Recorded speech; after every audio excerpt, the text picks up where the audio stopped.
Kenzy Johnston with Tri-State Livestock News, bringing you discussions concerning fair cattle markets. Today we have the opportunity to chat with a group of RCAF directors, Gerald Schreiber, Brett Kenzy, Eric Gropper, Shad Sullivan, and Karina Jones. We'll be chatting about their newly launched cattle industry long-range plan and other issues facing our cattle industry. So to start off with, I would like you all to tell me your name and a brief summary of your involvement within the cattle industry. Karina, let's start with you.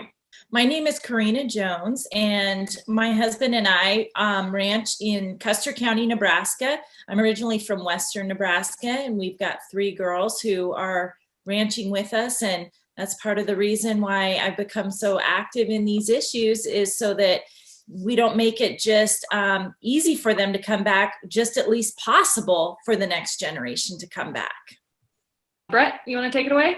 You bet. I'm from South Central South Dakota. My brother and I and our families have a modest feed lot and a cow-calf herd, and I've been an RCAF member for a long time, recently made a board member, and we make all our living from cattle, so pretty important to me.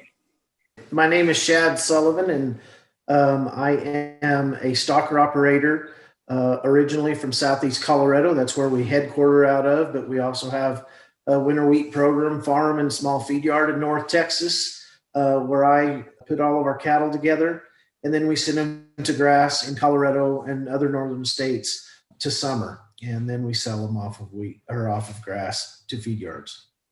I'm Gerald Schreiber, and we ranch in southwest Washington County at a little crossroads called Last Chance. We're 80 miles east of Denver on the plains. We run a cow-calf operation.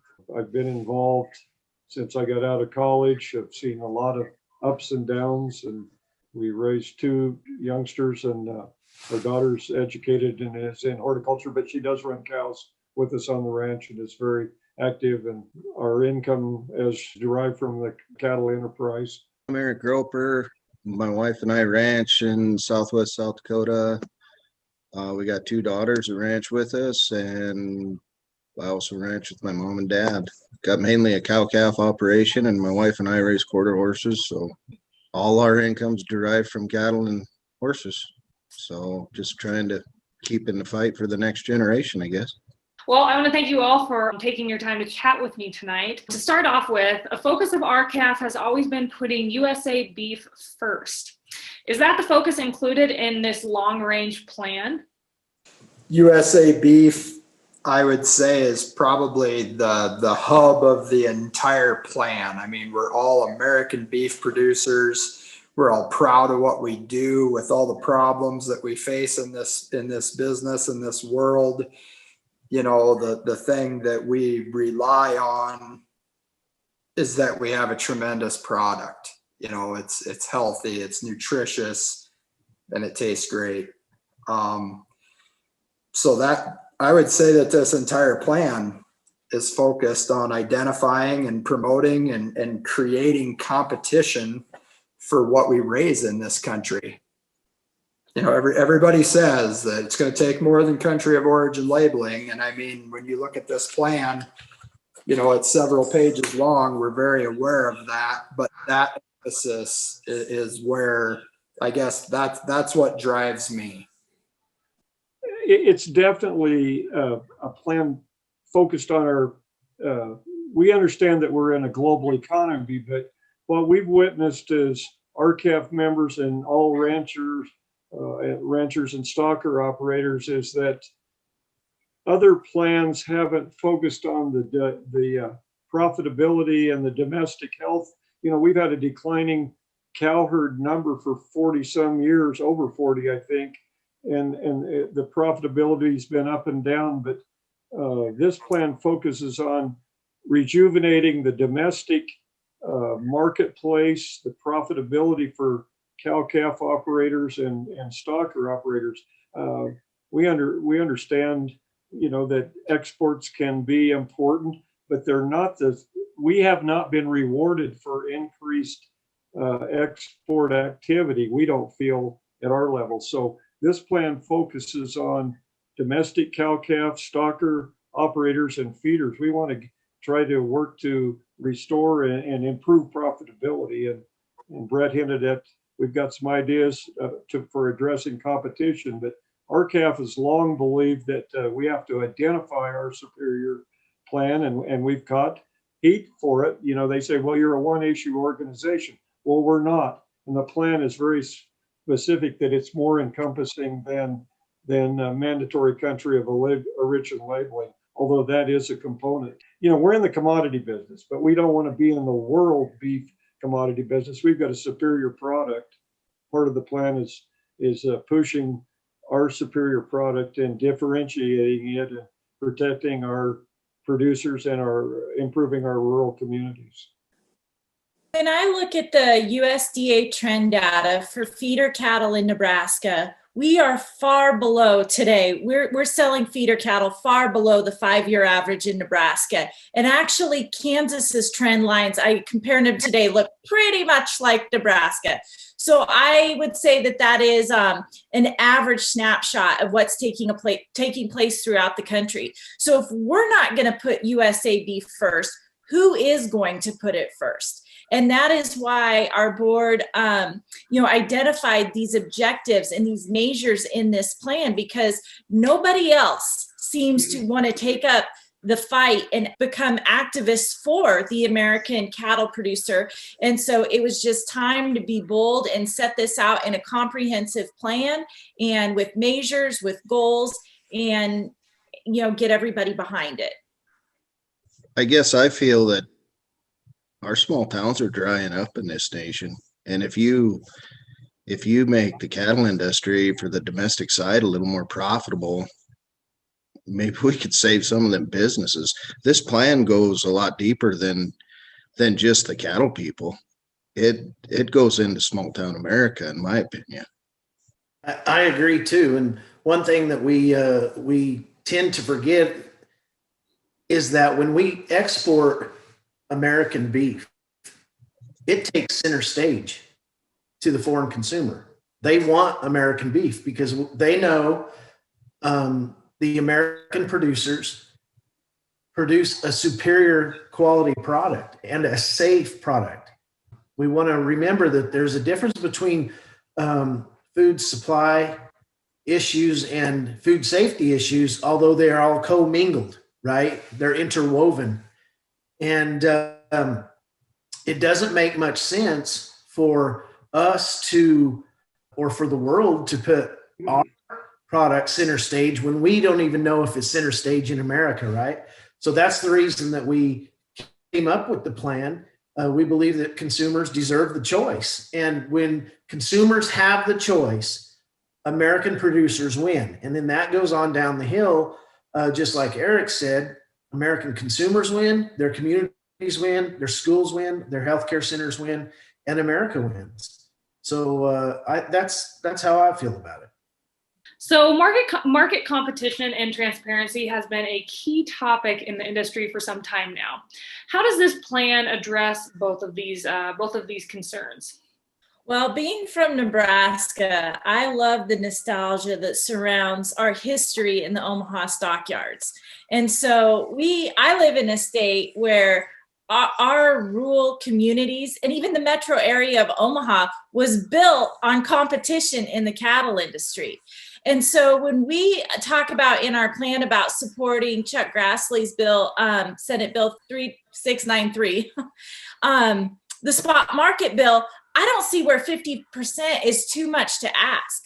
Rural America was built on 100% competition. And I just think that 50% is not too much to ask to regain some vibrancy in our cattle markets.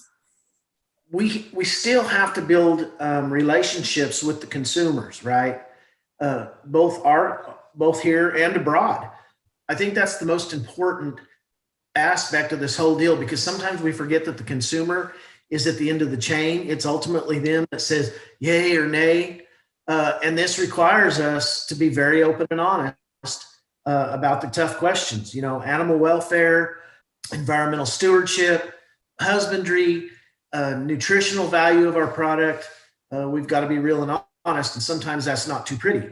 but we have to hold those representatives of us, whether it be law enforcement agencies, trade associations, ourselves, our lawmakers. We have to hold them accountable, and we must enforce those laws that we already have to protect the producers and consumers from top to bottom. And that may even be a small slaughter plant. You know, they're included in the Packers and Stockyards Act, right? Essentially, to me, we have to go after corruption and become more transparency, and that will help us address the market concerns quickly. If you really boil it down, mandatory country of origin labeling that identifies the beef that we grow will create competition for American beef. Because right now, I don't know if this is a place to go into the government sanctioned fraud that occurs every day in this country when they can minimally transform imported product and label it product to the USA. Even though they say nobody cares, they go ahead and take the effort to put that made in the USA label on. But anyway, if we can get MCOOL to create competition for American beef, and if we can get 5014 to create competition for the number one ingredient in American beef, which is American cattle, then we'll be a long ways down the road, because as Karina said, the trends are not looking good right now. And if we can use truth and competition to increase that, that's free market. That's America. Yeah. This plan definitely addresses competition, Kenzy, but one of the things that, you know, the cattle, especially the cow calf and the stocker people, we're the last bastion of the protein producers that haven't succumbed to vertical integration. We've seen what's happened in the chicken business and what's happened in the pork business.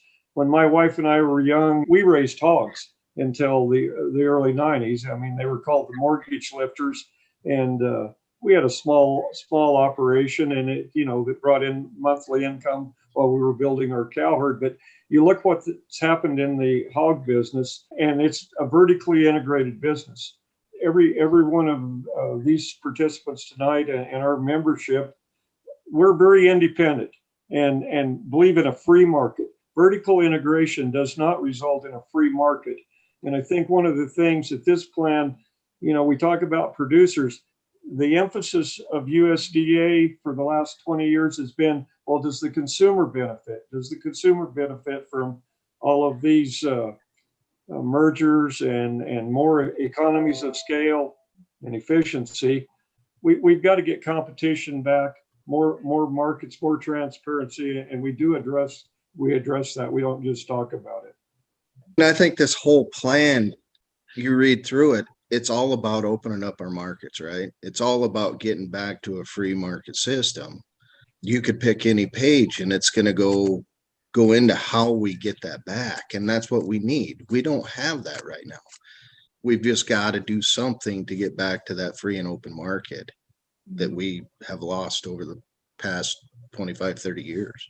There's 4 main industry objectives, and you can kind of summarize it in grow, improve, intensify, and elevate. Grow domestic and export demand for beef from United States born, United States raised, and U.S. harvested cattle by promoting U.S.'s unparalleled commitment and investment to cattle husbandry practices and beef quality and safety.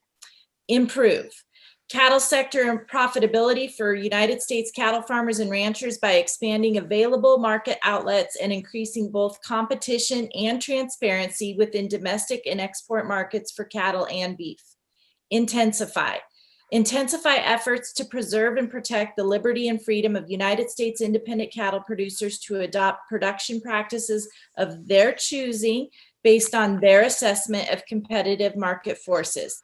And finally, to elevate the United States cattle industry's critical role in achieving the United States food security needs for an uninterrupted supply of high quality U.S. produced beef protein. Those are the industry objectives of the cattle industry long-range plan.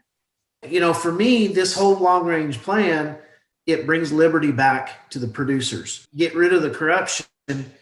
All of that takes us back to a transparent marketing system, a supply and demand driven system. It's very easy.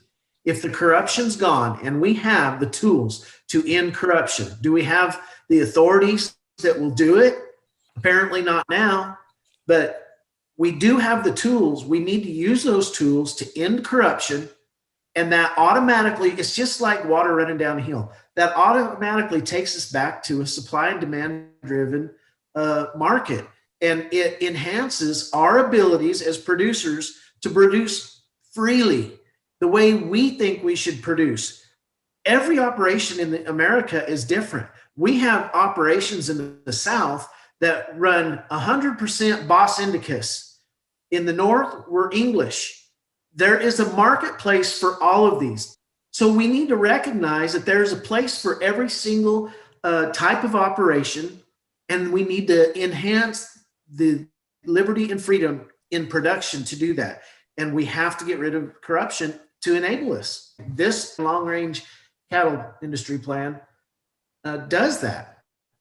This allows me to say that, you know what, during COVID, when everybody else is watching Netflix and Yellowstone and binging, this is what we did. We met a couple nights a week. We have 13 volunteer board members that represent 43 states, members in 43 states. Everybody's different. You know what this is this changes from defense, fighting the fires as they pop up from one to the next, to having a plan to go out and create some offense, not to damage the other segment of the industry, but to represent ourselves and rural America and what we do, because we're proud of it. You know, people say, oh, Brett, you're always unhappy. Why don't you just quit? Where else am I going to go? What else do I want to do? This is the American dream. We get to plant, we get to harvest, you know, we get to work with animals and crops and just all of it. We get to be outside. We get to have our families that work with us. We are the American dream. You know, it's worth fighting for. And that's what this is. That helps us elaborate what we need. And like Shad said, it goes back to supply and demand. Like Karina said, Omaha stockyards. You know, that's another very important point, is you have a cattle industry and a beef industry. And, you know, 50 or 60 years ago, where'd they meet? They met at the Omaha stockyards. The cattle were there. The people who wanted to buy the cattle were there. There were representatives there, if not owners, of the people selling the cattle. And there was back and forth that went on. And now it's a 5-minute phone call that might come from maybe 2 of the 4 packers that kill 8.5 out of every 10 cattle in the United States. You know, you take the Omaha stockyards pictures and you shrink it down into that, and it's no wonder we don't have a market. You know, was it by accident or by design? I guess I have my theory, but either way, it's not working. Because one other thing that I want to say that's very critical is I think that people have the perception that our calf's just a bunch of cow-calf operators that want to whoop and holler and whatever. We have ultimate respect for the independent cattle finishers of America, because the cash trade that they negotiate is the trough that all of rural America eats from. It feeds us all. They are the value discovery, value creators for this entire industry. Cattle eat corn, cattle use vaccine, and we use fuel and equipment and everything else. So I wanted to point that out. We have 2 feedlot operators at least, and backgrounders and stockers. Every part of the cattle industry is represented on our board. And that's what we tried to bring together into this plan. And let us not forget, coming off of that, this is the American dream. But we cannot have the American dream without profit. We can feed the world, we can feed America, but it has to be profitable in order for us to do that. Because when we profit, everybody else profits. Our friends profit, our churches profit, our schools, communities, everyone profits when we profit. So like Brett said, whether it's by design or not, it's an issue that we have to take control of. We have to be profitable to stay. Well, and to go into the corruption deal, Shad's deal, I guess I look at RCAF as we use the government to fight for the producer, to fight for the little guy. You know, they use the government to control the little guy and control the supply. Yeah. And that's what's got me involved with RCAF is the little guy needs a fair shake at this deal.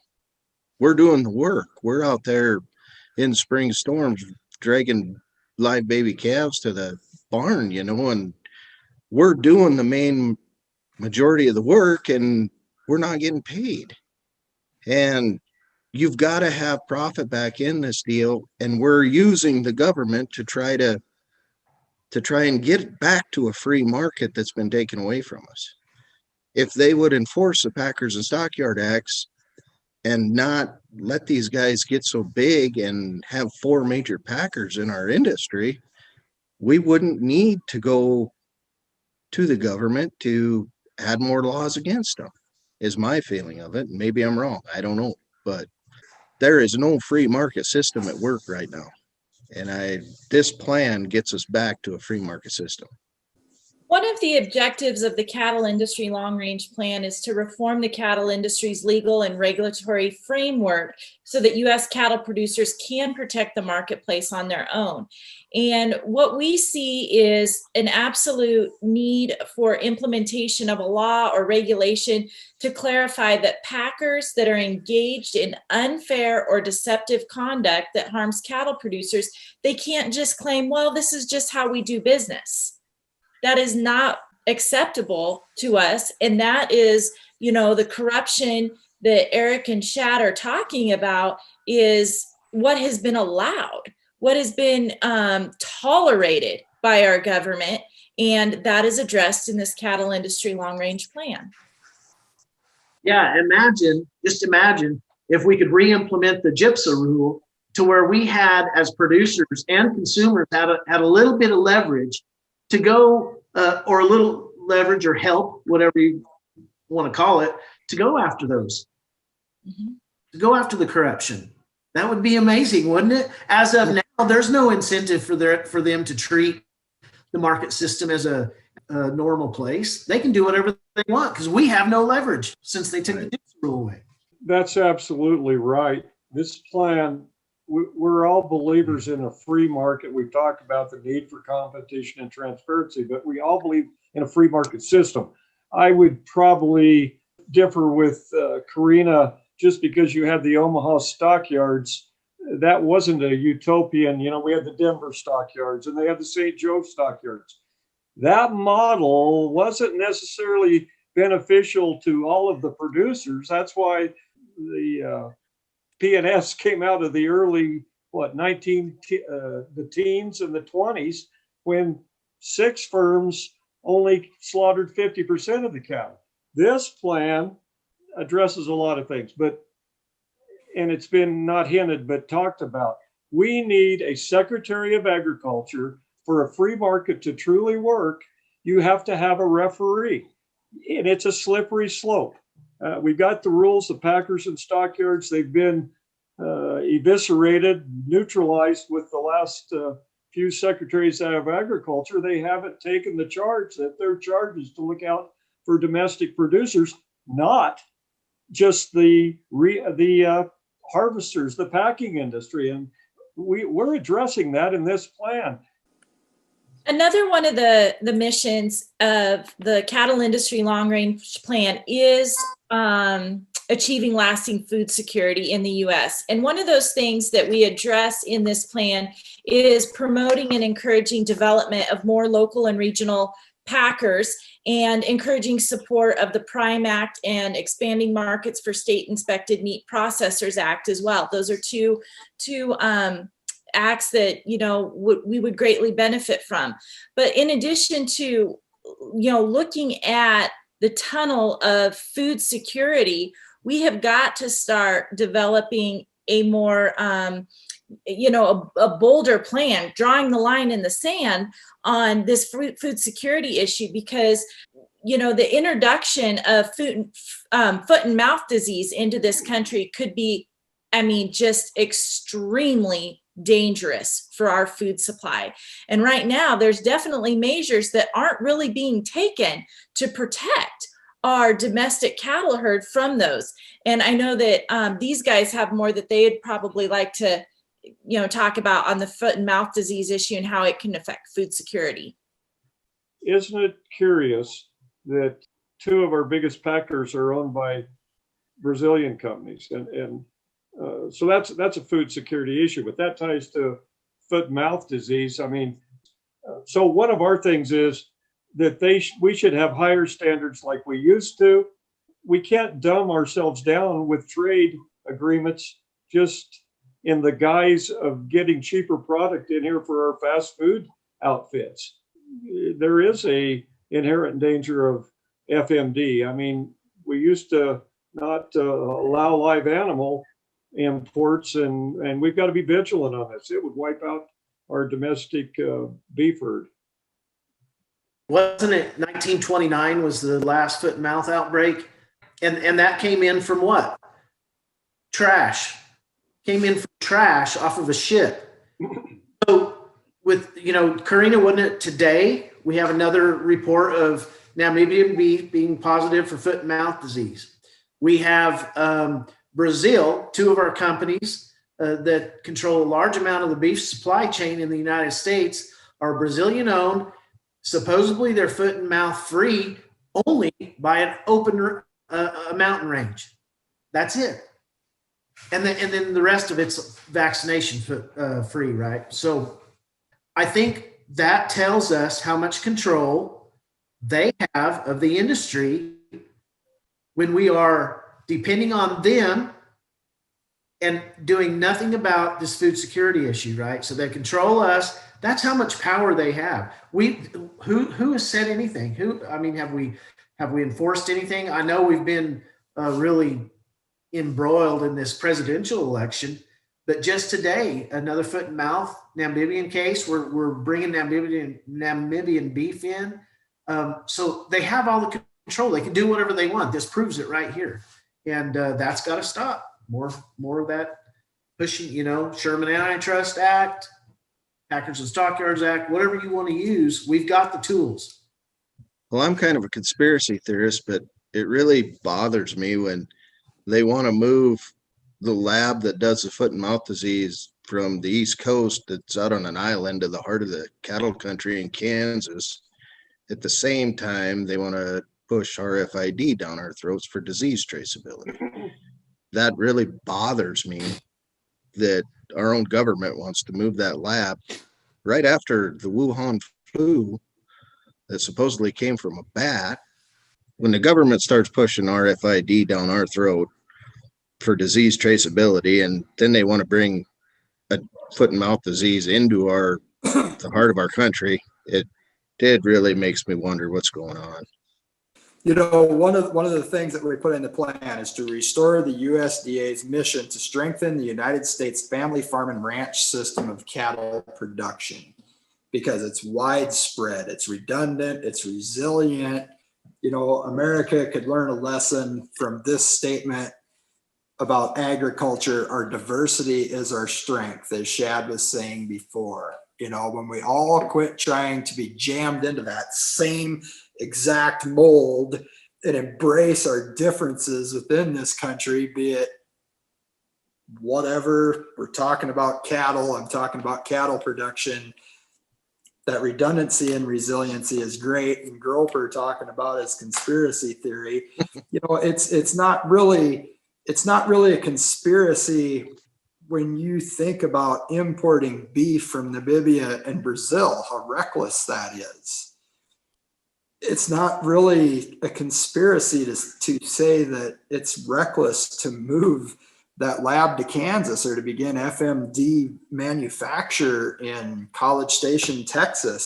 When Brett talks about like the beef that's being imported from Namibia and Brazil, I think it's important to make the distinction that processing plants overseas do not go through the same stringencies that we have right here. There is not a USDA inspector on site every day that they are killing cattle in those plants. In fact, I believe I read in the FISA's handbook that they only have on-site audits once every 3 years That's correct. in offshore processing plants. That's a huge concern. That's a huge concern when those plants just don't have the stringencies that we have here in the United States. And so once again, giving our consumers the power to be able to make an informed decision at the grocery store with a mandatory country of origin label on their beef of where that was born, raised, and harvested could be incredibly empowering for the consumer and actually make them do their own due diligence and see, the differences in how their beef is harvested here versus overseas. Our two biggest trading partners, Canada and Mexico, a lot of that beef that's harvested here, and you well know this, Mackenzie, is labeled product of the USA, turned around, and their plan, emphasizes exports. Well, and I'm not picking on our Canadian and Mexican neighbors, but that product isn't truly, just because it's harvested here, isn't truly a product of the USA. And that's a loophole that our plan addresses. We've talked about it. It shouldn't be open the way it is. We just had a president walk out the door that said, put America first. And he did a lot of good things, but he never did recognize that American beef producers should be put first, our trade agreements. And so we address that again. Eric mentioned RFID. We don't want a standardization plan that's endorsed globally. We're individuals. We believe if you choose to use electronic tracking devices, and a lot of people are benefiting from that right now. They segment their market and it's benefiting. But if everybody does that, it's going to be a price deterrent. It's not going to be an enhancement if we all have to do that. And it's part of a global, we are not globalists. Boy, we have individual fighting spirit, as you can see from every one of us on your interview. But we believe that the government has no business mandating mandatory RFID because it's part of a global beef procurement and identification thing. We're superior. We don't want to be part of a global system. That's my attitude. Going back to that RFID, I'm not against RFID. I have in-laws that use it, but they're getting paid for it. You make it, once the government mandates it, just like Gerald said, that's out the window. That's the biggest thing to me, the difference between our plan and the beef industry plan.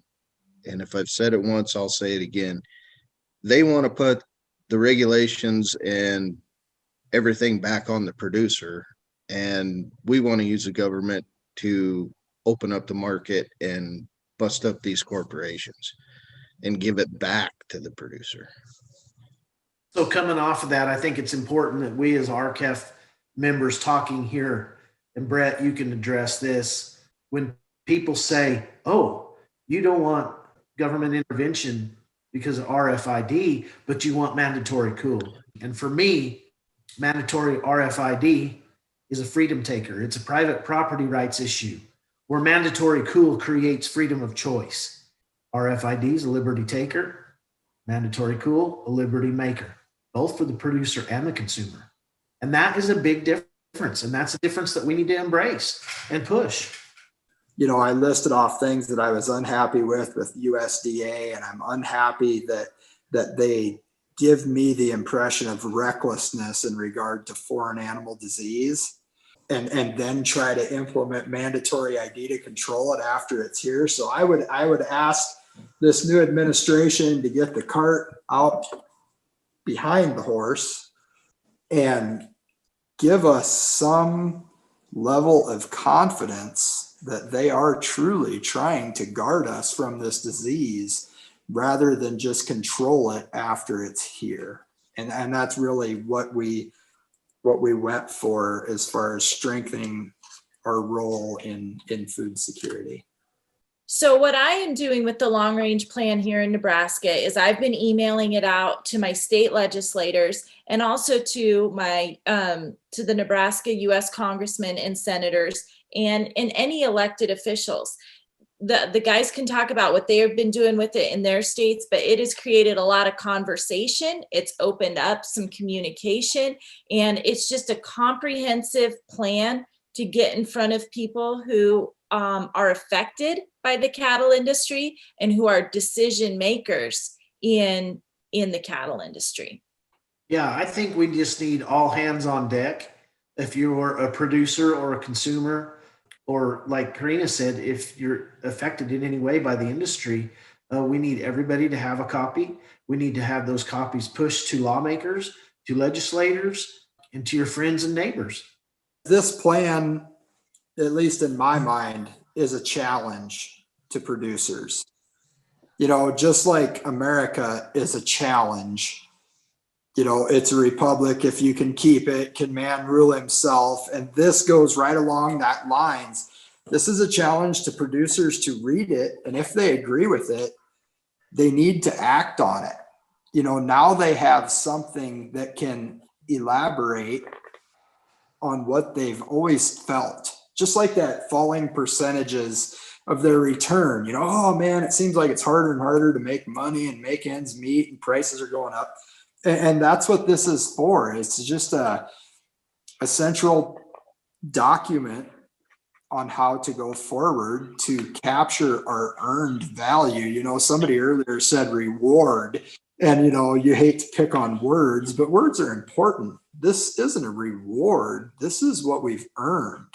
You know, it takes a couple of years to have that animal ready to harvest into steak. You know, it takes give and take from several different segments to get to that end product. This is something that we've earned. And I'm sorry, in life, very seldom do you get what you deserve, either good or bad. You have to fight for it. And that's what we invite people to do. And that's what we hope, really, that we can create some interest and some momentum and some discussion between people that may and may not agree on this, to find some middle ground to go forward, because as it is now, it's not working. The more people that have this, the more people we have working in their minds, right? They're thinking about it. And the more people we get together, we create a factory of ideas that can actually end some of these problems, or at least help mitigate those problems, to bring some profitability back. I don't think any of us expect to be profitable every single year, but under a free capital or free market system, we're not. That's the way supply and demand goes. But once in a while, it'd be nice, right? So this plan is also very inclusive of a lot of people and components in our industry.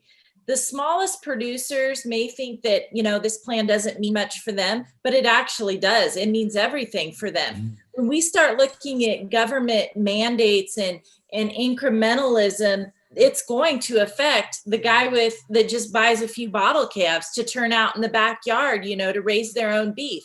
They're going to be mandated to put that RFID tag in their ear and register their premise. So it affects those small producers. It affects, you know, the cow-calf operators, the backgrounders, the independent feed operators that, bless their hearts, they're hanging on with everything. You know, we're calling for measures to protect their livelihoods in this as well.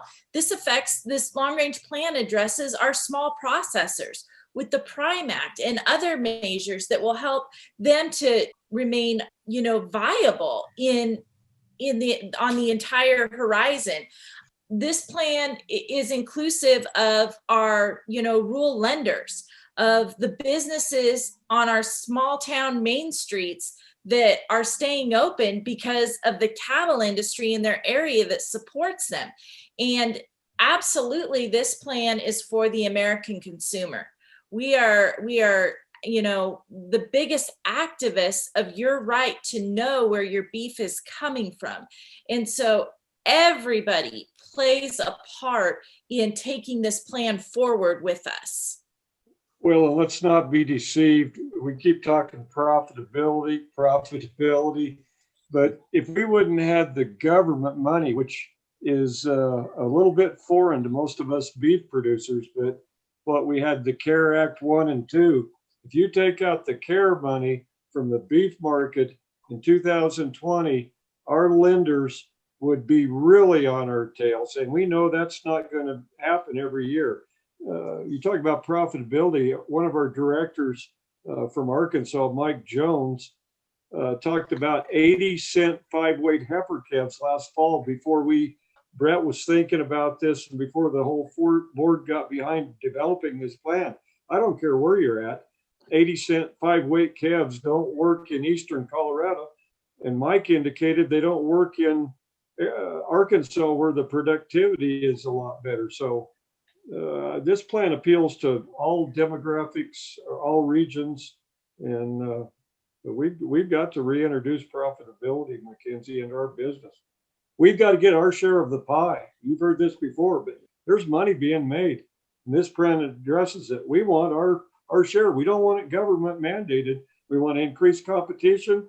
We want more packing plants. We want to address a lot of things that will make the world we operate in more competitive and more, not a guaranteed profit, but a chance to make a profit. It's been a long time since 2014 and the first half of 2015 when we were making some money and we were replacing equipment and turning dollars that benefited a lot of people. And we just can't keep going without doing something for our beef or our cattle industry.